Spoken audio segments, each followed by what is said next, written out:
Chapter 29. Vicente Ricciulli. Not only a cousin and a relative, but an excellent friend. In the weeks and months that followed, Bianca and Generoso spent every spare moment together.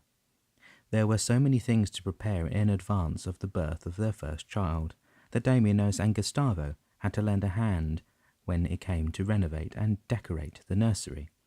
Not only was Generoso busy assisting his wife, he was developing a very nice clientele in the neighbourhood.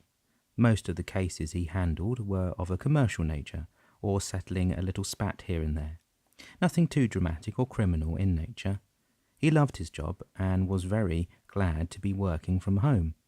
He would have been unhappy to have done otherwise. On the one evening, the family was sitting down and having dinner when they heard a knock at the front door. Not expecting anyone at this hour, Gustavo offered to answer the door. Damianos followed him.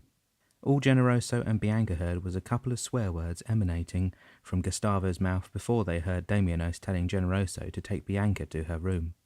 He did so, under Bianca's valiant protest, of course, and came back to see what the fuss was about. As soon as he reached the hallway, he stopped at the sight of the injured man sitting in one of the vestible's chairs. "I think this man will need your assistance, Generoso," Damianos said, raising his gaze to him. "He has been beaten and robbed of his earnings." "What about his injuries? Shouldn't a doctor see to his wounds?" Generoso asked, obviously concerned. The man's face was now a bloody mask of dark bruises and bleeding cuts. "Guido is gone to fetch the doctor," Gustavo replied. "He should be here momentarily." Guido was the gardener that Generoso had hired as soon as he learned of Bianca's pregnancy. She loved gardening, but some of the tasks associated with this sort of pastime were a little too strenuous for a woman in her condition. When Dr. Cervantes arrived, he groaned in his moustache. "Alejandro," the doctor said as soon as he recognized the man. "Why, has it happened again?" He looked up at Generoso. "I don't know, Doctor," Alejandro said, shaking his head.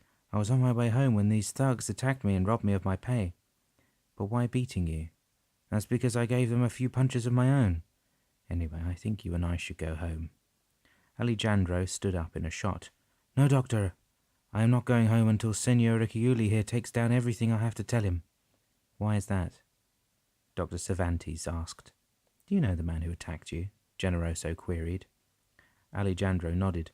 "I mean, I know of them. It's their boss, the one I know. He's robbed plenty of people around here, and nobody does anything about it." "What about the police?" Gustavo asked. "They're saying that they need evidence, like finger marks or something like that, and then they said—" "Did you go to the police then?" "No, not yet, Senor Ricciulli. My friend did when he was robbed of his pay too, and they said that since he could not see their faces, there's nothing they can do about it." "Okay then," Generoso said. "Why don't we go to my office, Alejandro? But only after Dr. Cervantes has seen to your injuries, okay?" Knowing that Generoso was going to listen to him seemed to relieve the man. 10 minutes later, Dr. Cervantes escorted Alejandro into Generoso's office. The doctor then excused himself and took his leave. Gustavo and Damianos returned to the living room, where they found Bianca sitting at the dining room table eating her supper. "What was all that about?" she asked nonchalantly, to Gustavo and Damianos' slight surprise. "Just someone needing Generoso's advice rather quickly," Damianos answered guardingly. "Okay, why don't you help yourself to the veal and salad? Everything is delicious." Gustavo and Damianos exchanged a glance and sat down. They were most curious to find out why Bianca seemed so indifferent to the incident. She soon offered an explanation. "As soon as I got a glimpse of Alejandro, I knew Generoso would be asked to take down his story." "But why would you know that? Has Alejandro done this sort of thing before?" "Yes, Uncle Damianos. He gets injured on purpose and then comes to your door to ask for assistance. It's one way of getting a free meal." "Did he do this to your parents?" Gustavo asked, helping himself to some of the salad and potatoes. "No, not my parents, but to friends of theirs, he sure did." "I guess Generoso will see through the man's scheme," Gustavo added. "Yes, perhaps he will," Damianos agreed. "But truly, why don't the authorities do something about him?"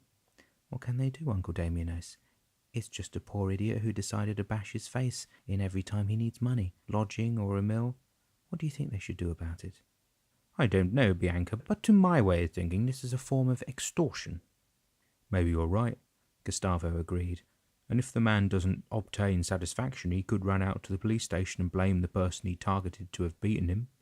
Exactly, Bianca said, munching on a mouthful of salad. And that's what I suspect happened to my parents' friends, because they had no end of trouble with the police afterward, apparently. But why? But I wonder what Generoso was going to do, Gustavo said musingly. When his meeting with Alejandro ended, Generoso came back to the dining room and sat down beside Bianca, a grin on his lips. Damianos was the first to break the astonished silence. What happened? Did you dispatch him to another life? Chuckling now, Generoso answered, No, but I advise him that if he needed for me to make a complaint to the police, he would have to find his assailants. What's more, if he didn't find the culprits, he should not expect any help from anyone. Didn't he ask you to feed him and lodge him? Yes, Bianca. He tried, but as you can see, he didn't succeed. He did not know that I am an advocate. For him, I am the law, and he was pleased to leave things be. I'm sure he will not bother us any more. Gustavo shook his head. I never thought I would see the day when I would be grateful to be related to a lawyer. The four of them laughed at the rejoinder and continued eating. However, they hadn't seen the last of Alejandro. Once a man had learned that an advocate was not equivalent to being a police officer, he came back running. But this time he had to deal with Damianos. Their cat wasn't happy, to say the least. And you think that Signor Ricciulli owes you a living, do you? Damianos demanded. Not necessarily a living, Signor, but certainly compensation for all the suffering. I tell you what, my dear man, telling a lie is an offensive to God, don't you agree? Yes, Signor, that is right. And I am not telling a lie. I will tell the police that Signor Ricciulli beat me. Alejandro could not finish his sentence before Damianos' hand slapped him so hard that he literally went flying to the other side of the road. And now you will be able to report to the police the truth. I am the one who has beaten you. He paused and went to pull the man to his feet. But if you do, I will slap you again, and again, and again, until you stop being an idiot. By this time, Damianos was literally shaking Alejandro like a prune tree, so angry he was. When he finally recovered, he brushed himself off and walked back to the house. Well done, Uncle Damianos, Bianca said as he came in. I don't think you'll be bothering anyone around here for a while. You really were wonderful. Thank you, my dear girl, but don't you think it would be a good idea if you took it easy for the rest of the day? Yes, perhaps I should. The doctor said that the baby will be born any time now. She caressed her belly. If I were to tell you the truth, Uncle Damianos, I would have to tell you I'm really scared. And if I were to tell you the truth, Bianca, I would say that you have every right to be scared. But apart from being a brave young woman, you are also in the hands of the Lord, and he will not let anything happen to you, I am sure. 3 days later, Bianca woke up in the early hours of the morning with the first contractions that were announcing the imminent birth of her child. She got up, went to wash her face with the water that her maid had poured the night before in the ewer atop the dresser. As she finished drying her hands, a second pang of pain hit her.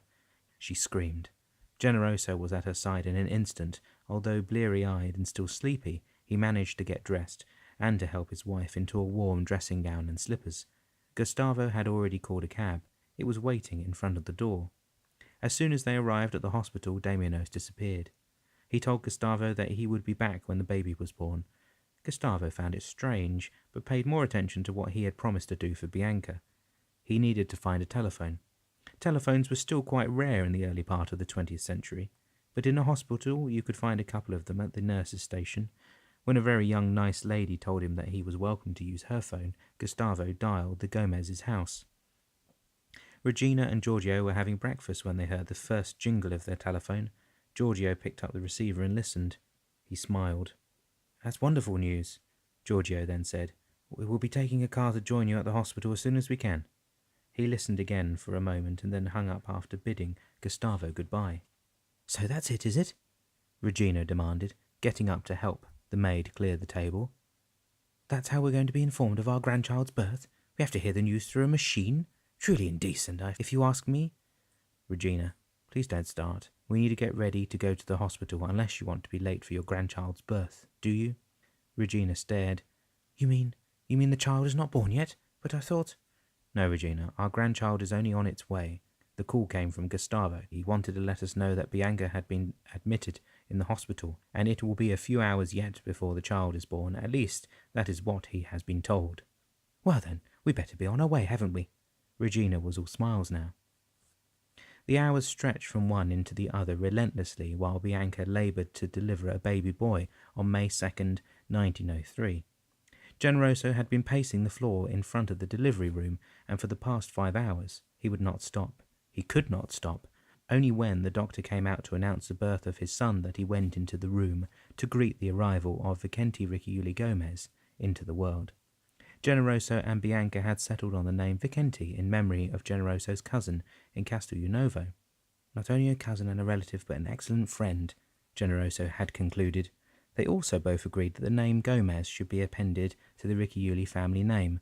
Regina and Giorgio Gomez came in the room a few minutes later, and so did Gustavo and Uncle Damianos.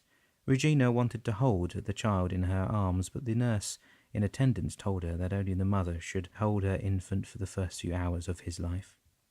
When Bianca was finally released from the hospital a week later, she was very pleased to see their house in perfect order, as if decorated anew, but the nursery provided with every possible item a mother and child might need.